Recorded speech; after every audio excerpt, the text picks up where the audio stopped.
27-year headache. Chapter 5 of the life of God's righteous servant of Isaiah 53. The same year I graduated from law school in 1982, my son Justin was born. In 1985, my daughter Brooke was born. And in 1988, my youngest child and daughter, Laura, was born. I was making good money, though I expected a lot more, in my first job with a law firm that specialized in collections. I also tried my first civil case, which, while working there, which was a nerve-wracking event, first trial. The first day I entered the courtroom, the judge asked me if I was a law clerk. I had a very youthful appearance, though I was 28 years old, not 20, common age for a law clerk. My youthful appearance in junior high school and high school with my long, wavy blonde hair, I usually kept in a ponytail, had way too many people tell me I looked like a girl. It is interesting though, at least to me, not one person in my entire life has ever said anything about my disfigured arm. I must have looked like a girl who would beat on you if you did it. When I got mad, there was no hiding it. You could see it in my face and hear it in my words. When I was 28, Brooke was born. I tried my first civil case, and the bane of my existence on earth began. A never-ending headache that I generally thought to be associated with post-traumatic stress disorder. I had terrible nightmares from my youth, but now I seem to have begun grinding my teeth, causing the temporal mandibular joint, TMJ, to ache terribly during the day, and the whole side of my head, the muscular, I don't know what you call it, but underneath the skin of the skull, was always real tight, a tightening of the muscles. It was difficult to even talk to people at some points. For 27 years I had that headache. I tried everything, even surgery on the TMJ, and another surgery where the doctor severed my upper jaw and then trisected it from my skull and spaced it to fit my lower jaw. All to no avail. I could not stop the nightmares and the grinding of my teeth. Mouth guards helped my teeth, but the pressure was still there. I literally feared going to sleep. I didn't want to wake up the next day sometimes because I knew how bad the pain would be there again. It completely ended my dream of being a trial lawyer. So I got an associate position in an oil and gas firm and began learning how to prepare title opinions for oil and gas companies on tracts of land they plan to drill on. Basically, a title opinion is you start from sovereignty, which is when the state granted the land to someone, usually great, large tracts of land, and from there you get parceled out and cut up, and I'd be chasing one small tract within a very large one almost 200 years ago in the early 1800s, and I would have to create genealogical charts of heirship, for people who died without a will. And they had to know who the family members were. And I got very good at it. And I really enjoyed it. I'd go to small towns throughout Texas and into their courthouses where they would keep all the records of every transaction, of every piece of land in the county. But anyway, there's an awful lot to it. I do go into it in some detail in the book, but I'm not going to for this video.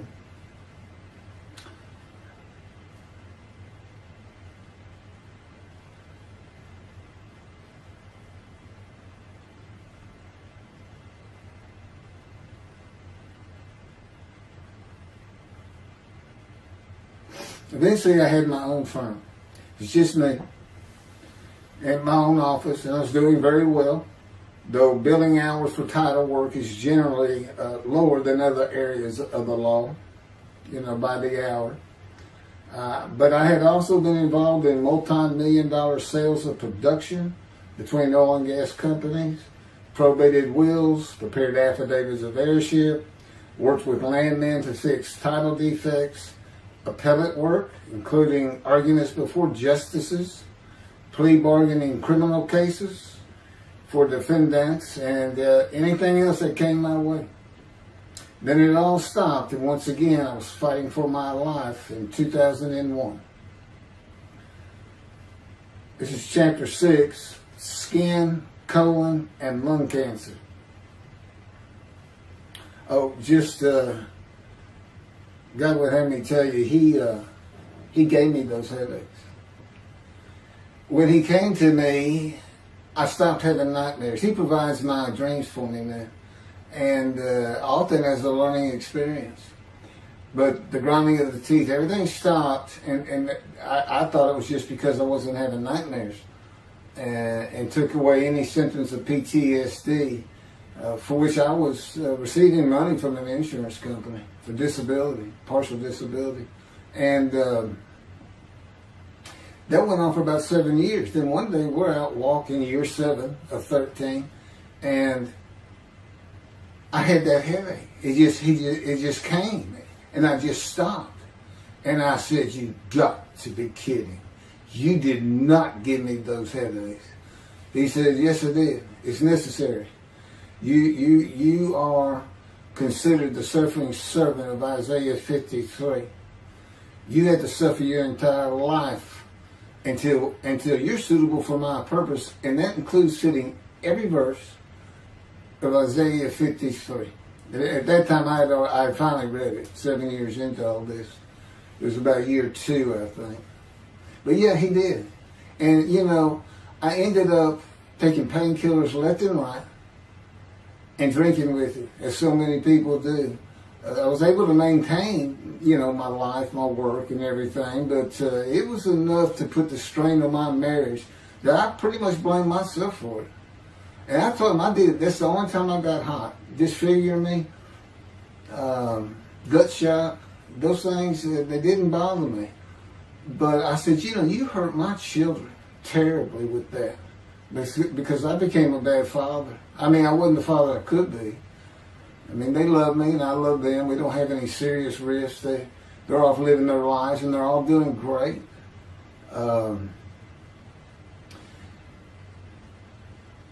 But if they consider themselves anything, they're Christians.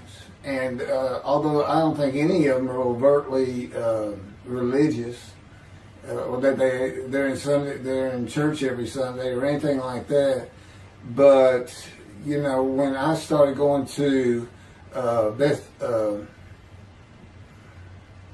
conservative synagogue here in town, and I told them I was converting to be Jewish, they're pretty much just saying I would be a Jew, I guess. I'm not sure, or that I didn't believe in Jesus. It was probably more of it, God says. But really haven't talked to them much at all in 7 or 8 years. But anyway, so God gave me the headaches, just to make sure.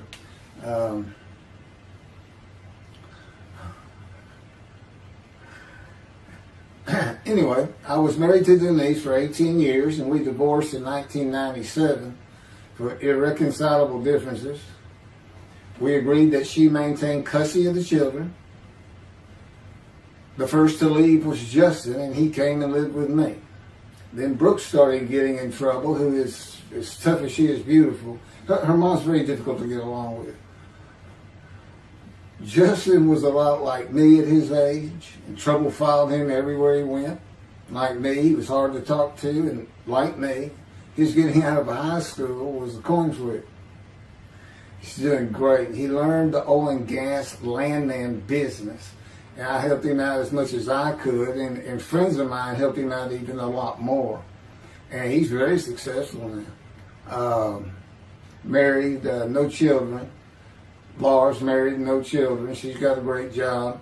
And Brooke is married with 2 children. I have 2 grandchildren. Long life, see his children. You'll see what I'm talking about, long life, when I get to the lung cancer that God chose to crush me with. Something had to be done, and to make matters worse, Denise had met a man and they were going to get married. But he didn't want Brooke. to be part of their new family, or Justin for that matter. He wasn't going to go stay with them anyway. Now, I had 2 of the children, and she had 1, but all still in her custody according to the divorce decree. So anyway, I stopped paying child support on those 2, but had not gotten around to the proper revision of the divorce decree when I took Justin and Brooke with me to live on the Big Island, Hawaii. Laura came with us to visit for a month. This oversight on my part resulted in Denise and now her 3rd husband filing papers in divorce court for past child support for all 3 children, for the time I had begun paying her 1/3 of the original amount. I represented myself. I had won contempt of court and was locked up for a day, but I never had to pay that money. By verbal agreement, I sent Laura back exactly 1 month later. I could not leave her out, and I wanted her to see where her brother and sister would be living. They were all so close and protective of each other, and still are to this day. And she was so sad. One of the hardest and emotionally painful things I have ever done was put her on the plane back to Houston. I can't think of anything else. The backdrop to moving to Hawaii was my firm was in dire need of new work. But the oil and gas industry was down. It's always up and down. And my clients were not drilling. A landman I knew called and said his sister in Hawaii, a brilliant eye doctor, but not a good businesswoman, needed help resolving creditor issues stemming from her new offices and equipment purchases. I told him it was a good time for me, as things were slow, and who's going to turn down a free expense trip to the Big Island, Hawaii? So I went and took care of everything without charge, but of course everything was paid for. When I came back to live in Hawaii at the urging of the doctor that I had helped, who did not like the look of an abrasion on my chest, and it had been there for years, I was examined by a friend of hers, and it was cancer. I don't remember what the doctor called it. He removed it in surgery with a 6-inch diameter circular cut, and it was not malignant. I could practice in just about any area of the law, and all I had to do was pass the Hawaii bar exam, one of the toughest in the nation. While studying for the bar, my body, all at once, in a moment, told me something bad was wrong with me. I had been running, swimming, riding my bike everywhere I went, letting Justin have the car, and had been feeling good and strong. In a moment's time, I was weak and sick while grocery shopping, and there was a pain in my belly and my abdomen. I did not know it, but a large tumor in my colon had burst through my colon, and I was bleeding internally. I did not go to a doctor, which I guess is my nature. That, and I did not have medical insurance.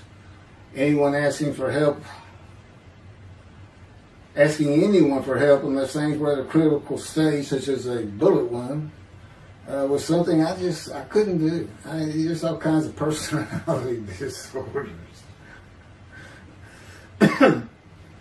I thought surely it would pass, and decided to just give it time and bear up to the abdominal and belly pain. I continued studying and took the Hawaii bar on Oahu and Honolulu in the summer of 2001. I had lived in pain for so many years from my headache, and passing the bar was so important. I just kept going day by day. Pain was getting worse, and but I kept exercising. It was the only time I didn't focus on the pain. I had always been a fast healer, and I thought in any day it would just go away. I finally could no longer take it. Brooke, it turns out, was in Houston visiting with her mom, and I left Justin at our little, we called it the Little Green Shack. There wasn't much to it. We weren't there very often, really, except to sleep, and went to Houston to find a doctor for diagnosis, staying at my parents' townhome, which is where I'm at now. I had allowed my major medical insurance to lapse using premiums for child support when things had gotten lean. I just needed someone to tell me what was wrong. I would find a way to take care of whatever the diagnosis was. Early September, I was close to dying, lying on the floor of a dingy apartment of a friend who traveled for work. I could no longer get up to even try and get medical help. And I had not told anyone how bad it had become. Then the planes hit New York. Seeing how grief-stricken so many relatives were on the news, I began to think for the first time how awful my children would feel when they found out how and where I died all alone. So I asked my father, again, it's hard for me to ask people for things, for the money to pay for a colon examination that had been suggested by a doctor at one of those clinics you find in a strip mall, the only places I could afford. The doctor who performed the colonoscopy finally found what was making me so ill and unable to eat. A malignant tumor 6 to 8 inches long that had burst through my colon, and I was bleeding internally. You know, I come out of anesthesia, partial anesthesia, and he's holding this picture, and there's this great big purple blob, and he says, I couldn't get the scope past this. It's not a good way to wake up. To say it crushed me in my life is an understatement. The pain, the weight loss, inability to eat, all I could do was drink calorie drinks. Began about 4 months before the colon examination. That was 4 months of sheer pain. But as it turns out, I did pass the Hawaii bar exam. It was now early October 2001. The doctor told me, look, you don't have insurance. Go to Bentop Hospital. That's the hospital I went to when I got gunshot. I prefer gutshot. Sounds better. Yes, man. And he gave me the pictures from the procedure showing what he could not get the scope past. Just shaking his head and saying, you should have come in much earlier. So I went to Bentop thinking I was here in 75 on October 5, dying. But I did survive, and here I am again on the first week of October 2001. I showed the pictures to the admitting nurse. Instead of them sending me to the waiting room, she just looked at me and she said, Mike, this is a public hospital. I mean, you can wait all day long to have a cold check. She looked at me and said, why did you wait so long? And how are you still alive? And I told her, I have no idea. She did not send me to the waiting room, but had an orderly take me immediately to a room. There they hooked me up to a morphine machine where I could hit a button at a time interval I can no longer remember and receive a small dose. I do know I never missed one. I was very depressed, and my parents who waited in that line for admittance with me looked so sad and depressed. It was not one of my better days, though I finally had some pain relief. Day after day, I lay there waiting for the next test they would run. It was during this time I received notification that Denise had filed papers in the divorce court to recover monies for the time I was taking care of 2 of the children. It's also when I received notification from Hawaii that I had passed the bar exam. So, Bentop Hospital, what a lifesaver. I mean, young surgeons in like Baylor University, medical schools, it's a prime position to get your hands on if you're going to be a surgeon. Because you're in surgery all day long and all night long, as long as you can stand up. They're bringing people in. It's just a real hot spot in Houston and a great hospital. But it's not a place you want to stay. You really don't. My doctor would come in and be out so fast, I never knew what was going on. He did tell you my previous surgery to my abdomen, where they opened me up from stem to stern, complicated removal of the tumor. On October 25, my son's birthday, who was now stuck in Hawaii, They cut me open again and removed the tumor. It was about a week or so later, I was released with a schedule for chemotherapy. I returned to the dingy apartment all alone, and I just stared at the television for weeks. I did, and chemo is so depressing for those who have to go into it. A small room with big chairs for about 20 people who all look like death, including me. Everyone with an assortment of bags of chemo dripping into our arms for hours.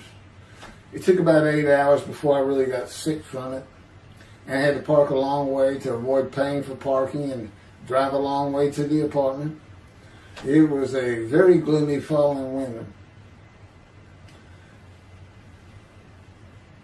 When I completed my chemo of once a week for 6 or 9 months, more tests were scheduled. I do not remember how many months the chemo lasted. I do remember I did not finish, missing the last 3 sessions. At the end, I could not get out of the door without bursting into tears and just not go. It just wore me down to nothing. On the bright side, it was my door. I had my own apartment called the Loft. That was brand new and very nice on a bayou close to downtown Houston with a running trail alongside it and lots of woods near Memorial Park where I had been running a 3-mile circuit since high school. I returned to being told for follow-up tests, including x-rays on my chest, and the colon cancer had not returned then and to this day. The chest x-rays were another matter entirely.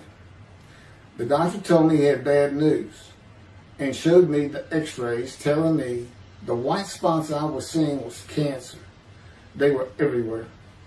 Lungs full of cancer, he said, at a stage I could not be treated with any success. My dad was with me, and I asked the doctor, well, what does that mean? And when he said you need to prepare for death, the look on my father's face was so sad and hurt at the same time I'll never forget. And we've been through some tough things in this house. Every house we've been in. It didn't affect me one bit. I did not feel anything. I was too beat down from the chemotherapy to care, I guess. God tells me I had a lot to do with that. And in fact, no matter what they said, I didn't think I was going to die. But I didn't know that. I just wasn't having that conscious thought. And God says he had a lot to do with that. Of course, he hadn't spoken to me yet. I had never seen a doctor for cancer or any other ailment since that day. I had to get Justin home was all I thought about. But I needed money. I found an old client that needed a title opinion for a drill site well. I struggled through that and got my boy back to Houston. And it was tough. I was so weak. And it had been so long since I really had done any title work. And just going to pick the work up and visiting with the client was a major to-do for me. But we got there and I got Justin home and he went to live with some childhood friends. This was now 2002 and going into 2003. I just walked all over the running trails in the 3-mile loop at Memorial Park and in the woods day after day. I didn't think about dying, but I did start. But I did not think about restarting my law practice either. I watched a lot of television and played video games.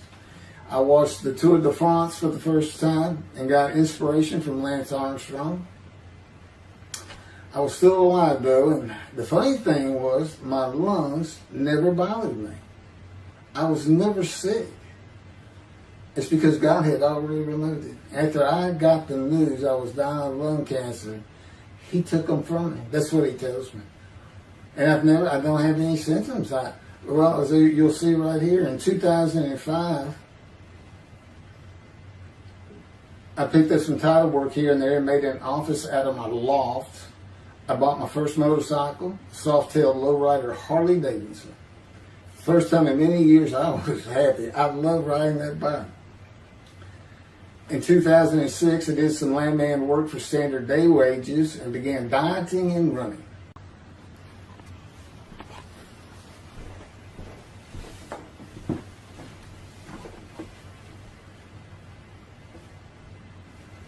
once again, my camera only goes for 29 minutes and 59 seconds, and I'm gonna back up just a little bit. In 2006, I did some land work for standard day wages and began dieting and running. I had never been a swimmer in terms of training for it. I love the water and swimming, but I never trained with laps at different paces and various distances. Mostly because I was so slow, because of my right arm. I was reaching an age, though, where endurance in my running was more important than speed. And so endurance swimming was too. In Hawaii, I had seen the athletes come to Kailua Kona, where we live and where the Ironman triathlon begins and ends. Matter of fact, my little green shack was just right on the route to where they start. That was a fun week. And it was amazing watching the athletes train and prepare for the race. I would think to myself, a human being, the human body cannot do what they are doing. Yet they were and they did. It's just amazing. I decided to learn how to swim more efficiently and how to train for distance and endurance. Get a regular and triathlon bike and enter some triathlons.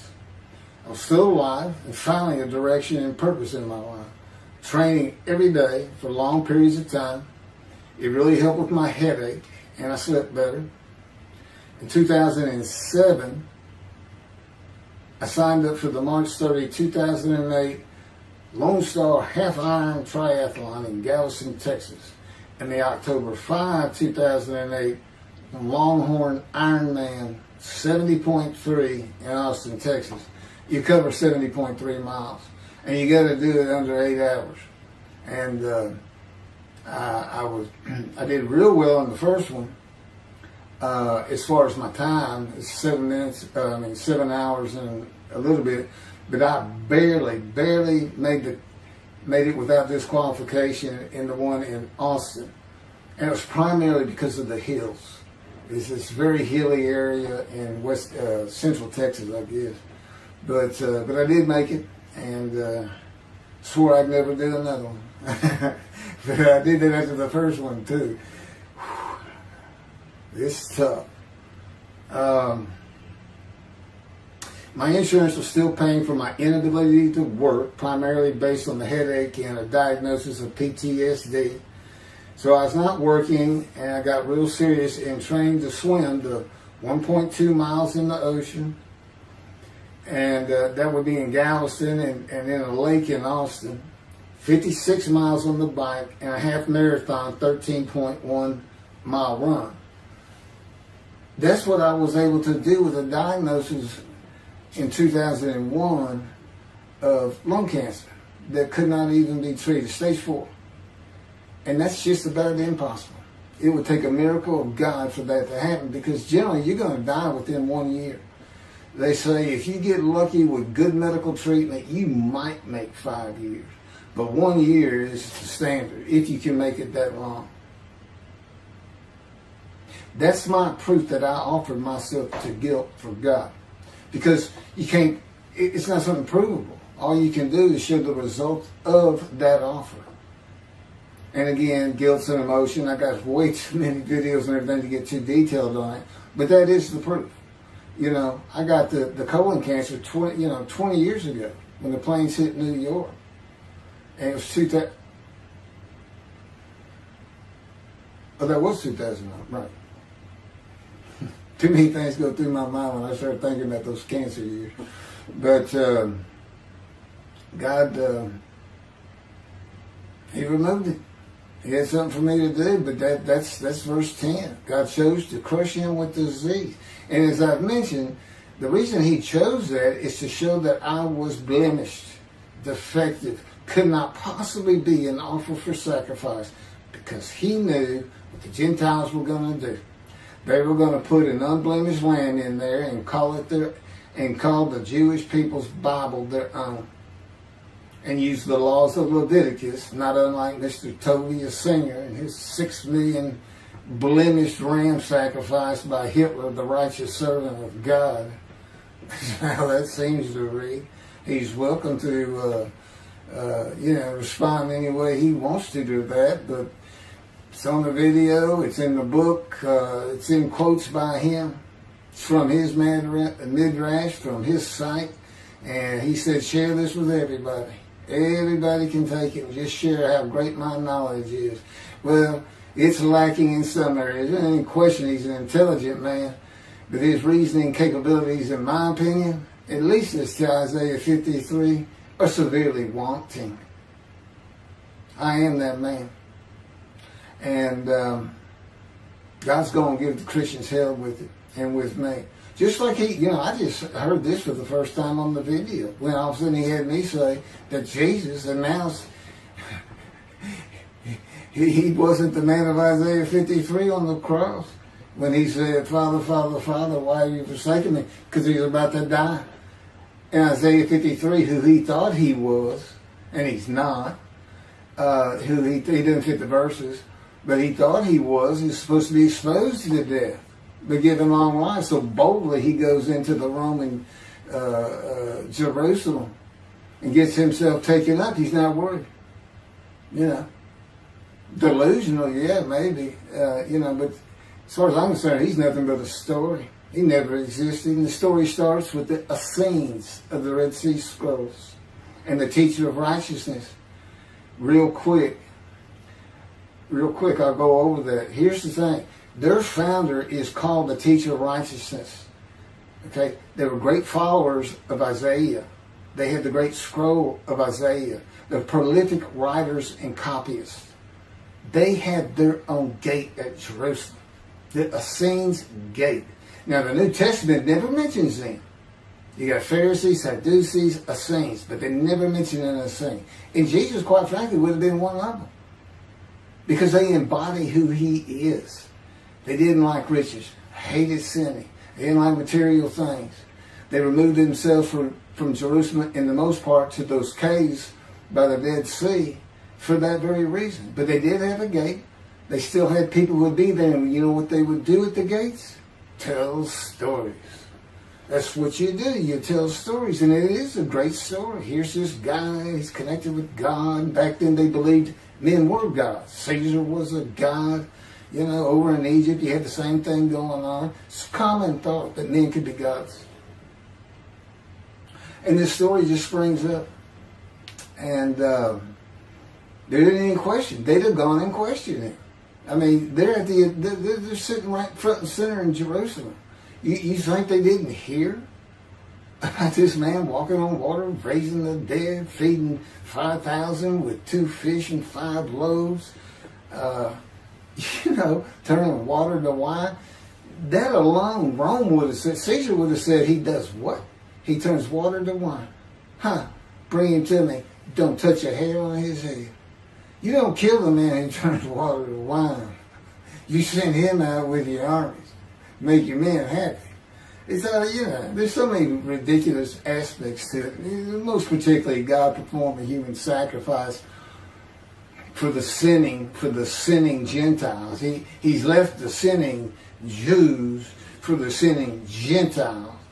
But he gives them an out, these Gentiles, not his chosen. He gives them an out. I know, I'm going to kill my son for you. So that you'll be forgiven of violating my commandments and laws. If anybody knows God, and the Jews do, and I know him like nobody's business, that's not him. That's not him. I mean, he told the Jews, I'm never going to leave you, but I will punish you. Now that's him. That's him. And he'll put you through hell just to make you a better person, a better people. And he has no plans of changing that. He's not going to change the minds and the thinking of billions of people to make them love the Jew. He's just not going to do it. And the practicality is, he didn't create man for him to even be able to do that. Now, he could have created humanity where he could do that. He could change the mind of everybody at the same time. But I'll tell you on this, he's been working on my mind for 13 years. It is one brutal cop bump. It's a very one-on-one affair. Now, he says, I could just kill everybody. I mean, that's easy enough. That's easy. I could just kill everyone, but He said, that's not, it's all about this. You got to know how to read the Bible. It's written for antiquity first, and the Dark Ages, and then the Age of Enlightenment. I mean, basically he's saying you've got to go back over it. You've got to check these guys. You've got to check Rambam and his speech. God's going to make the world speak Hebrew. Or, they will be the pure speech. You got to check some of this stuff. And I read Rashi's, I went through his Isaiah 53 Midrash, and all I can say is very unimpressed. I've seen what he has to say in Malachi. He didn't pick up on any of this. He didn't know what the angel of the Lord is, the angel of the covenant that you desire. He doesn't know how Moses goes by a burning bush that's not consumed. The angel of the Lord is in there, and God speaks. I do. To me, it's just like, well, you just get some basic concepts, and all of a sudden, and quite frankly, it'll open up the scripture to the Jews. They can put the Talmud aside for a little while. But I will say this. God says, if you can study it, study it. There's all kinds of great things in it. Just be real careful about what you teach from it. And it's useful for heaven. If you like to talk about Talmud as a scholar with other Jews who may very well be in a scroll of remembrance with you, you can meet up with them. You'll see them in the meeting places, have them over to your room. Y'all can watch the new earth being created and the new peoples of God chosen, and watch the evolution of the chosen people. And humanity, the same as this one. God says, why would I change it? Why would I change it? When I did it, it was perfect. And you can tell Mr. Singer that the evolution that he's talking about, where all of a sudden the world's going to love the Jews, been going on for over 3,000 years, and it hadn't even. And today, anti-Semitism's up, and David is here. It's not going to happen. Thank you very much. I will be doing. Was that 5 and 6? Yeah, that was 5 and 6. Now the book picks up at chapter 7. It's on a video when God first speaks to me. And it's very interesting. And we'll still be putting some videos out. But I've pretty much covered all the major material. Everything from Isaiah 53 and the day of the word, Lord.